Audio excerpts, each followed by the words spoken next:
చాలా సాధ్వీమణి, ఈవిడ ఒక సన్యాసిని. ఈవిడ మీద కూడా ఈవిడికి మతిస్థిమితం లేదని, నాకు మతిస్థిమితం లేదని చాలా మందికి చాలా ట్రోల్స్ చేశారు. ఇక్కడ ఎవరు బాధితులు కాదు, అందరూ బాధితులే ఉన్నారు. ఇక్కడ ఇంతమంది బాధితులు బయటికి ఈ రోజు ఎందుకు వచ్చారంటే వాళ్ళలో అంత తప్పులున్నాయి. ఈడీ కూడా ఈ రోజు వాళ్ళ మీద వేసిందండి ఎంక్వైరీ.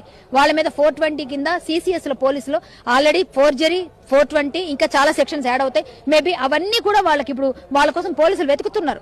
సో శివశక్తి సంస్థలో ఉన్న మెయిన్ సూత్రధారులు ఎవరు, పాత్రధారులు ఎవరు, స్కెచ్ చేసింది ఎవరున్నారు అసలు మెయిన్ గా, వాళ్ళ పేర్లు ఏంటి? శివశక్తి ఫౌండేషన్ మెయిన్ అధ్యక్షుడు ఆయన కరుణాకర్ సుగుణ అండి, కళ్యాణ్ కుమార్ చెట్లపల్లి, దేవిరెడ్డి ఆనంద్ కుమార్ రెడ్డి, వీళ్ళ ముగ్గురు మెయిన్.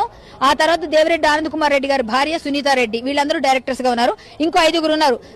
నరసింహరావు వంగరి గారు, సిహెచ్ రామకృష్ణ అనే ఒక అతను, అదే ఆయన చర్చి రామకృష్ణ గారు అంటారట ఆయన, అలాగే కళ్యాణ్ కుమార్ చెట్లపల్లి, దేవిరెడ్డి ఆనంద్ కరుణాకర్ సుగుణ, వీళ్ళందరూ ఫౌండేషన్ లో డైరెక్టర్స్ గా ఉన్నారు. అలాగే సంస్థలో కూడా ఒక 9 మంది సభ్యులతో ఉన్న అంటే ఏమంటారు దాన్ని సొసైటీలోంచి 5గురిని ఫోర్జరీ చేసి తీసేసి వీళ్ళని తీసుకున్నారు. వాళ్ళు ఒప్పుకోరు కదా, వాళ్ళు ఫ్రాడ్ చేస్తే ఒప్పుకోరు, ఆ డబ్బులు తీసుకుంటే ఒప్పుకోరు, కాబట్టి వీళ్ళని తీసేసి వాళ్ళు పెట్టుకున్నారు. చాలా నీచంగా, చాలా ఆడవాళ్ళని, చాలా ఉందండి వాళ్ళ గురించి చెప్పాలంటే. ఫాస్టర్స్ తో లాలూచీలు చూసుకోండి, నా కళ్యాణి పడాలా ఫేస్బుక్ వెళ్ళండి తెలిసిపోతుంది మీకు, అన్ని క్లియర్ గా ఉన్నాయి. ప్లస్ పాస్టర్స్ తో లాలూచి, అలాగే ఎవరెవరినో తిట్టి వాళ్ళు కుమ్మక్కై మీ మీద భరతమాతకి ఎంతమంది భర్తలు